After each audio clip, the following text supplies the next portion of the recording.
늘봄학교 운영이 시작됐습니다. 하지만 강원 지역에서는 교원 수급조차 원활하지 않아 현장의 혼란이 이어지고 있습니다.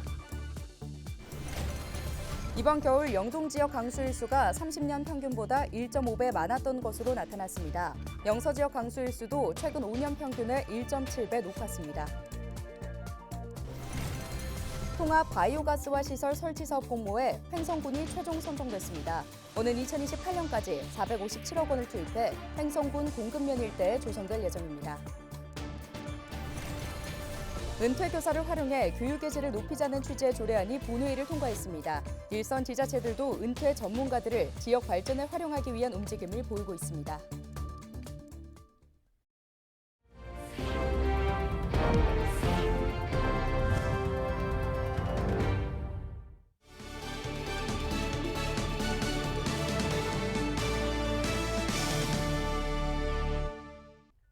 여러분 안녕하십니까? 헬로티비 뉴스입니다.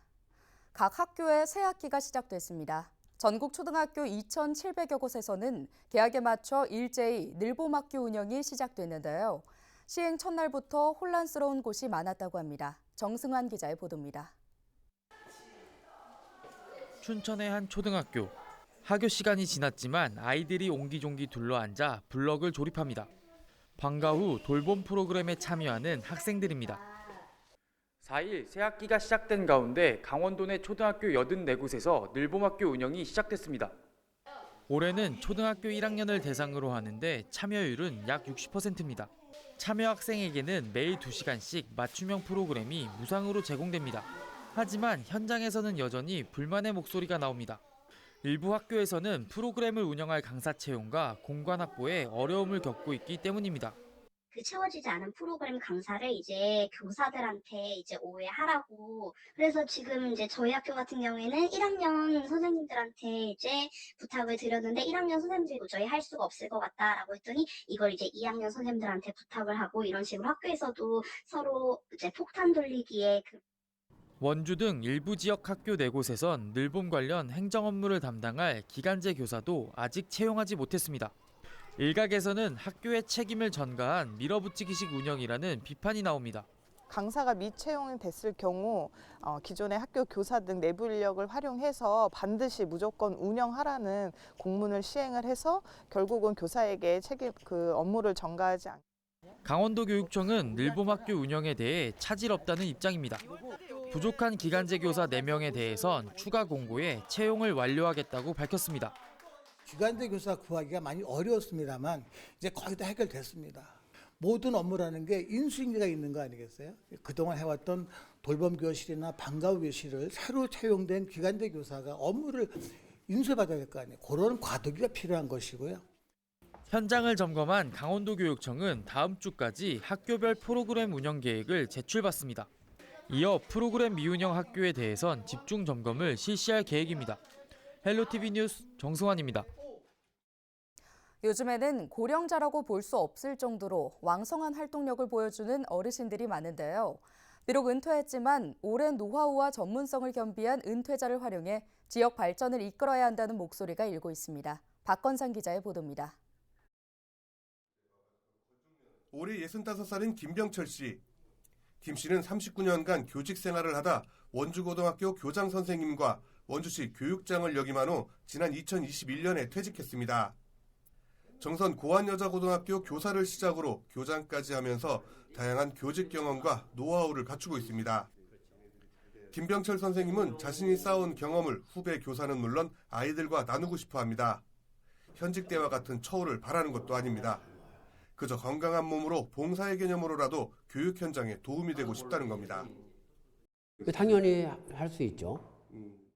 어차피 공유의 삶을 살아온 사람이기 때문에 아이들이 있어서 나를 필요로 하는 곳이라면 얼마든지 갈 수 있죠. 우리가 할 수 있는 것들 가운데서 그와 같은 과학 선생님이면 나름대로 발명교실이라든가 하여튼 사회에서 필요로 하는. 김병철 선생님처럼 은퇴한 초중고 교원은 지난 2022년 전국적으로 4,200여 명이 넘습니다. 강원 지역에서만 151명이 퇴직했습니다. 교육당국은 오는 2027년까지 전국적으로 해마다 만 62세 정년퇴직자가 3,000명에 육박할 것으로 전망하고 있습니다.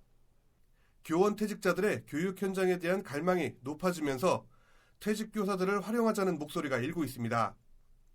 안 그래도 교육 여건이 타 지역과 비교해 열악한 강원 지역에서는 은퇴한 교사들의 역량이 꼭 필요하다는 겁니다. 그 학교 현장을 떠나고 나서도 계속 이제 어떤 기동성이라든지 또 그 지식이라든지 계속 남아 있는데, 다만 이제 교육 공무원의 어떤 신분만 이제 퇴직을 하는 거다 보니까 이런 분들을 활용을 해가지고 우리의 어떤 돌봄 수요라든지 아니면 그 상담 공백이라든지 이런 분들을 메꾸면 좋지 않을까라는 생각에 이제. 현재 이 같은 내용을 골자로 한 조례가 도의회에서 통과됐습니다. 아직은 초기 단계로 큰 효과를 얻기는 무리가 있지만 은퇴 후 교사들에게 관심을 갖고 있다는데 그 의미가 있습니다. 이런 가운데 일선 지자체들도 지역 발전을 위해 은퇴 교사는 물론 은퇴한 전문가들 활용에 열을 올리고 있습니다. 인생은 60부터라는 말이 있습니다. 교육과 의료 등 강원 지역의 부족한 인력을 은퇴자를 활용해 지역 발전을 이끌어야 한다는 목소리가 설득력을 얻고 있습니다. 헬로티비 뉴스 박건상입니다. 폭설이 자주 내린 이번 겨울, 영동 지역 강수일수가 30년 평균보다 1.5배 많았던 것으로 나타났습니다. 기상청 기상자료 개방 포털 자료를 분석한 결과 지난해 12월부터 2월까지 영동 지역 강수일수는 25.7일로 집계됐습니다.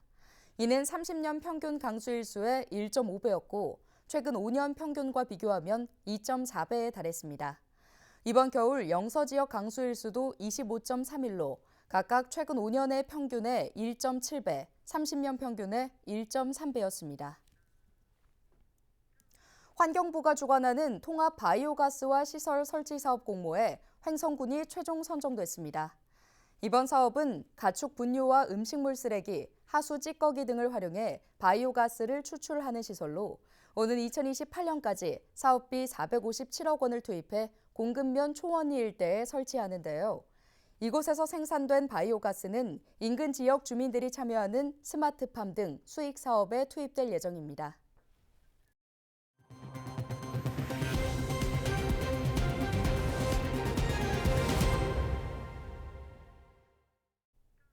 인구 불균형으로 인한 지방 소멸의 위기감은 점차 커지고 있는데요. 최근 경북 봉화군에서는 한국 펫고등학교의 협약형 특성화고 유치를 위해 지역 전체가 힘을 모았습니다. 지역 맞춤형 인재 양성과 사회적 기반을 조성해 지역을 다시 활성화하겠다는 건데요. 우리 지역에서도 눈여겨볼 만한 정책 같습니다. 서희동 기자가 소개합니다. 국내 최초의 반려동물 분야 특성화 고등학교인 한국 펫고등학교.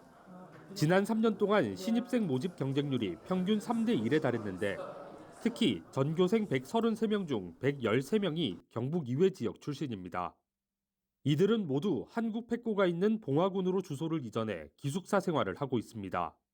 젊은 인재 유입과 인구 증가 효과를 거두고 있지만 문제는 졸업 후 지역에 남는 학생이 10% 정도밖에 되지 않는다는 겁니다. 이에 따라 지자체와 교육기관, 산업체, 공공기관 등 60여 개의 단체가 업무 협약을 맺고 한국 펫고의 협약형 특성화고 유치를 위해 발벗고 나섰습니다. 졸업생들이 지역에 남을 수 있도록 취업이나 창업, 학업이 가능한 사회적 기반을 함께 마련하겠다는 겁니다. 한국 펫고도 신입생 정원을 늘리고 교육 과정을 개편해 지역 맞춤형 인재 양성에 더욱 힘을 쏟을 계획입니다. 지역의 반려동물 산업과 연계한 맞춤형 전문 인재를 양성하여 지자체와 산업체 그리고 학교 모두가 함께 성장할 수 있을 것으로 생각합니다. 교육부가 추진하는 협약형 특성화고는 지역 기반 산업에 맞는 맞춤 교육을 실현하는 특성화고로 올해 10곳 등 2027년까지 전국에서 35곳을 지정해 행정 재정적으로 지원합니다. 학생에게는 지역에서 취업하고 학교는 외부 인프라를 연계하여 현장성 있는 맞춤형 교육을 제공하며 지역은 맞춤형 인재를 조기에 확보하여 지역 활력을 높일 수 있도록 우리 교육청에서는 6개 협약형 특성화 고등학교 선정을 위하여 추진하고 있습니다. 심각한 고령화와 인구 유출 문제를 겪는 봉화군도 한국 펫고의 협약형 특성화고 지정을 위한 적극적인 지원을 약속했습니다. 특히 지방소멸대응기금 34억 원 등 총 사업비 80억 원을 들여 내년에 준공을 앞둔 백두대간 힐링펫 빌리지는 반려동물과 함께하는 숙박시설과 수영장 등을 갖추고 있어 인재 채용 등 관련 산업 활성화에 큰 도움을 줄 것으로 기대됩니다. 다양한 펫 관련 행사와 축제를 개최하여 반려동물 친화 관광도시로 조성할 계획이며 다양한 펫 관련 산업 유치를 통해 지역 일자리 창출과 상경기 활성화를 도모하고 젊은 인재의 외부 유치를 최소화해야 지역 특화 교육과 산업 활성화를 위한 사회적 단합이 심각한 지방 소멸 위기의 극복으로 이어질 수 있을지 앞으로의 성과가 주목됩니다. 헬로티비 뉴스 서유동입니다. 각종 해산물을 저렴한 가격에 구매할 수 있는 대한민국 수산대전이 열립니다. 이번 수산대전은 오는 7일부터 24일까지 열리며 행사 기간 중 7일에서 20일은 오프라인 행사가, 11일에서 24일은 온라인 행사가 진행될 예정입니다. 행사 기간 소비자들이 마트와 온라인몰에서 국내산 수산물을 구매할 시 구매 금액의 최다 50%를 할인받을 수 있습니다. 할인 적용 대상 수산물은 명태와 참조기, 고등어, 마른 멸치, 오징어 등입니다. 이 중 최근 공급이 부족한 오징어와 참조기는 정부 비축 물량이 풀림에 따라 마리당 각각 2,100원과 1,200원에 구매 가능합니다. 17개 오프라인 행사 마트와 27개 온라인몰에 대한 정보는 대한민국 수산대전 공식 누리집에서 확인할 수 있습니다. 동해시가 KTX 관광상품 이용 시 열차 운임을 최대 50%까지 할인하는 행사를 진행합니다. 또 KTX와 관광택시 상품을 이용할 경우 시간당 2만 원에 이용할 수 있는 택시비를 최대 10시간 9만 원까지 지원받을 수 있습니다. 할인은 평일에만 가능하고 예약은 3월 29일까지, 여행 상품 운영은 4월 14일까지 예약분에 한해 적용됩니다. 강릉사랑 상품권 할인율이 이달부터 기존 8%에서 10%로 상향됩니다. 강릉시는 경기 침체 장기화 등으로 강릉페이 할인율을 10%로 적용하고 구매 한도는 30만 원을 유지한다고 밝혔는데요. 이와 함께 소상공인 경영 부담을 완화하기 위해 연매출 5억 원 이하 가맹점 한 곳당 카드 결제 수수료를 30만 원까지 지원하기로 했습니다. 삼척시가 지난 2019년부터 동계 전지훈련단 유치를 통해 약 22억 원의 지역경제 파급 효과를 거뒀다고 밝혔습니다. 지난해 삼척시가 유치한 전지훈련에 참여한 연 인원은 5개 종목 79개 팀으로 3만여 명에 육박했으며 지난 2019년부터 10만 명에 육박한 인원이 방문한 것으로 집계됐습니다. 삼척시는 앞으로 삼척 복합체육공원 시설을 홍보해 전지훈련단 유치에 행정력을 집중할 계획입니다. 강원특별자치도교육청이 올 1학기 농어촌 유학 참여 학생 수가 지난해보다 33명 늘어난 140명이라고 밝혔습니다. 올해 처음 참여하는 학생은 113명이며 나머지 27명은 기존 유학생입니다. 강원도교육청은 올해 8개 시군 15개 학교에서 농어촌 유학학교를 운영합니다. 70세 이상 속초 시민들은 앞으로 매월 10회까지 시내버스나 마을버스를 무료로 이용할 수 있게 됩니다. 속초시는 어르신 교통카드를 발급받으면 시내 마을버스 이용 요금을 10회까지 면제하는 사업을 시행한다고 4일 밝혔는데요. 지난 1월부터 교통카드 발급 신청을 받은 결과 전체 대상자 11,800여 명 중 42%가 신청한 것으로 집계됐습니다. 속초시는 다만 속초 관내 지역만 무료로 이용할 수 있으며 고성 양양까지 이동할 경우 정상요금을 지불해야 한다고 설명했습니다. 평창 종부리에 건립된 고령자 복지주택 입주자를 추가 모집합니다.